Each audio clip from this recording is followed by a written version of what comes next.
दादी जी की छोटी सी क्लास है जो बाबा ने आज कहा निश्चय पर।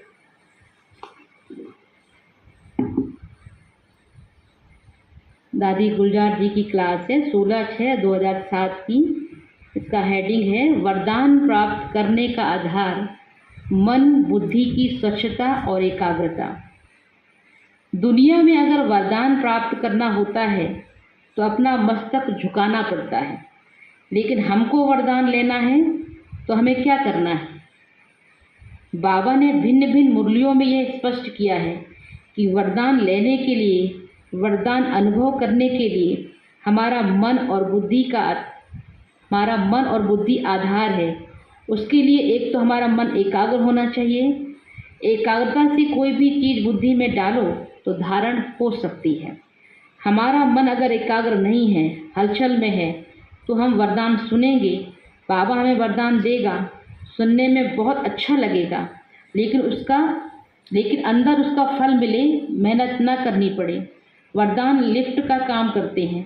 सुनना अलग चीज़ है, स्मृति स्वरूप बनना अलग चीज़ है। इसमें सिर्फ अटेंशन देने की ज़रूरत है। तो वरदान के लिए मन की एकाग्रता चाहिए। दूसरी, बुद्धि हमारी क्लीन और क्लियर हो। अगर बुद्धि में जरा भी सफाई नहीं है और क्लियर नहीं है तो वरदान मिल नहीं सकता। भोलानाथ को अगर राजी करना है तो उसकी सहज विधि है सच्चाई और सफाई। सच्चाई और सफाई, सच्चे दिल से जो भी अपनी कमज़ोरी उसे महसूस करें। कुछ ना कुछ तो सभी में कमज़ोरी है ना। पुराने संस्कार जिसको हम नेचर कह देते हैं, उस नेचर को भले हम दूसरों से छिपाएं, वो बात दूसरी है। बाबा के आगे स्पष्ट हो। बाबा को अपना दिलाराम समझकर महसूसता से मिटाने चाहती हूँ, इस दृढ़ता से सुनाओ। बाबा ने कहा ना, धर्मराज बाबा है, उसके आगे अपनी कोई भी बात अगर हो गई है तो उसे बता दो तो आधा माफ हो जाएगा। ऐसे नहीं बाबा को सुना दो ये मेरी कमज़ोरी है, आप मिटा दो। बाबा कहता है मैं मदद तो करता हूँ पर मिटाना तो आपको ही पड़ेगा ना। महसूसता और दृढ़ता से संकल्प करें कि मुझे इस कमी को समाप्त करना ही है। बाबा आप मुझे मदद करके करें, मैं करके दिखाऊंगी। यह दृढ़ता तो हमको ही धारण करना पड़ेगा। सच्चाई और सफाई से हम बाबा को अपना बना सकते हैं। वो संस्कार जो मोटे मोटे तो खत्म हो गए हैं, सूक्ष्म रूप के संस्कार पुरुषार्थ में गैलप नहीं करने देते हैं। जो मैं बुद्धि से करना चाहूँ, बुद्धि और कहाँ भटके नहीं, उसको कहा जाता है तीव्र पुरुषार्थ। हर साल हम बाबा से वादा करते हैं कि अभी हम करके ही दिखाएंगे। अभी हम अपने आप से पूछूं, जो बाबा से पिछले साल वायदा किया वो प्रैक्टिकल हुआ? बाबा मिलन में जाते ना तो बाबा हाथ उठाते, ये पुरुषार्थ करना, ये पुरुषार्थ करना, तो बच्चे सब कहते हैं हाँ बाबा हम पूरा करके दिखाएंगे। तो दादी जी बोल रहे देखो कि पूछो अपने आप से, जो वायदा किया हमने पिछले सीजन में तो वो हमने पूरा किया। तो अभी हम अपने आप से पूछूं, जो बाबा से पिछले साल वायदा किया वो प्रैक्टिकल हुआ? जिसको हम सूक्ष्म संस्कार व नेचर कहते हैं वो खत्म हुआ? तो वरदान प्राप्त करने का आधार है मन और बुद्धि हमारी क्लियर होना चाहिए। वरदान में तो बाबा कोई ना कोई शक्ति देता ही है, तो वरदान में ली हुई शक्तियाँ हमारे जीवन का आधार होना चाहिए। जिस समय हमको जिस शक्ति की आवश्यकता है उस समय वो शक्ति काम आए। बाबा ने वरदान दिया है कि सब बच्चे मेरे राजे बच्चे हो। आप आत्मा मालिक हो इन कर्मेंद्रियों की। हम राजयोगी हैं, प्रजायोगी नहीं।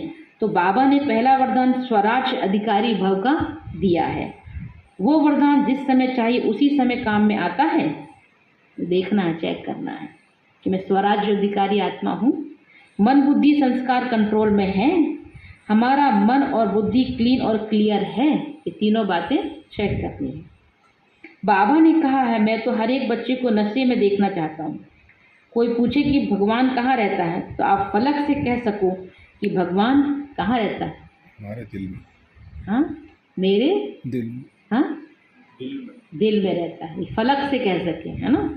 तो देखो दादी जी कह रही हैं तो कोई पूछे कि भगवान कहाँ रहता है तो आप फलक से कह सको कि भगवान मेरे दिल में रहता है। तो दिल की उतनी सच्चाई सफाई होगी तब दिल में भगवान रहेगा। अगर सच्चाई सफाई नहीं होगी, दिल साफ ही नहीं होगा तो फिर भगवान कैसे बैठेगा उसमें, है ना। तो दिल में रहता है, उसको और कोई जगह ही नहीं अच्छी लगती है। तो ये नशे से कह सकते हो ना। अगर आपके मन में रावण की चीज़ है तो वहाँ बाबा कैसे रहेगा? इतनी हमारी दिल साफ पुराने संस्कार से मुक्त होनी चाहिए, तब हम कह सकेंगे कि बाबा से जो वरदान मिला वह स्वरूप में समाया है और समय पर काम में आता है।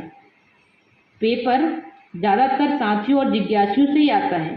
पेपर होना जरूरी भी है, जिनसे कनेक्शन है उनसे ही पेपर होता है। अगर वरदान प्राप्त करना है तो उसके लिए चेकिंग होनी चाहिए। अपनी कमज़ोर संस्कार चाहे नाम मात्र हो, बड़े रूप में नहीं हो, तो भी वरदान भले सुनने में अच्छा लगेगा लेकिन काम नहीं आएगा। हमारा सदगुरु इतना भोला है जो पोस्ट में भी वरदान भेज देता है, फिर भी काम नहीं आएगा। तो वरदान शक्तियाँ गुण सब जीवन में धारण करना है, इसमें एक भी मिस ना हो। एक भी मिस किया तो धोखा मिल जाएगा। अगर आलस्य है, डोंट केयर करते हैं, सामाने की शक्ति नहीं है, तो हमारे अंदर जो कमियां हैं वो हमको धोखा दे देंगी। तो अभी हमें सर्व शक्तियों का वरदान लेना है, सर्वगुण संपन्न बनना है। हम मास्टर सर्वशक्तिवान हैं। बाबा ने सर्वगुण संपन्न देवता पद की प्राप्ति कराई है। हमारे जीवन में सब चाहिए। अगर मर्यादा में हम कम हैं तो हम समान और संपन्न नहीं बन सकेंगे। ब्रह्मा बाप ने कितनी मर्यादाएं जीवन में धारण की हैं, कितनी सेवाएं की, लास्ट दिन तक भी कितने पत्र लिखे, कोई दिनचर्या लास्ट दिन तक भी मिस नहीं की। लास्ट रात्रि को क्लास कराकर बाबा ने अव्यक्त रूप धारण किया। समान बनना माना गुण और शक्तियाँ मेरे में पूरी पूरी धारण हों, तो अमृत विलय से लेकर रात्रि तक जो भी श्रीमत है उसी प्रमाण हमें चलना है। मुरली भी विधि पूर्वक सुननी है, मर्यादाएं भी विधि पूर्वक पालन करनी है। हमें मर्यादा पालन करने के लिए भी वरदान है।